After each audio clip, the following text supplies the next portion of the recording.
مرد پر لازم ہے کہ کم سے کم 4 مہینے میں بیوی سے ایک دفعہ وہ لازمی ہم بستری کرے.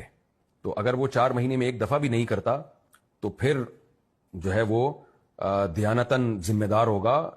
اس بات کا خطرہ ہے کہ وہ گناہ گار ہو، کیونکہ حضرت عمر رضی اللہ تعالیٰ عنہ نے قانون بنایا تھا کہ 4 مہینے سے زیادہ کوئی بیوی سے دور نہ رہے. تو کم سے کم اتنا ہے لازمی.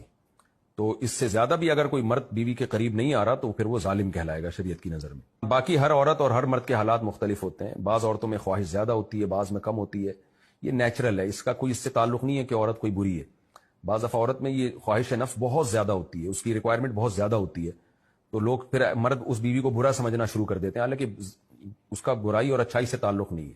جیسے مردوں میں صحت کے لحاظ سے اور ان کے جو مینٹل ہیلتھ ہے اس کے لحاظ سے مردوں میں فرق ہوتا ہے، کسی میں خواہش بہت زیادہ ہوتی ہے، کسی میں کم ہوتی ہے. تو اس طرح خواتین میں بھی ہوتی ہے. بہت سی پاک دامن عورتیں ہوتی ہیں لیکن ان میں ڈیزائرز بہت زیادہ ہوتی ہے. تو یہ سب کی الگ الگ اللہ نے فطرت بنائی ہے.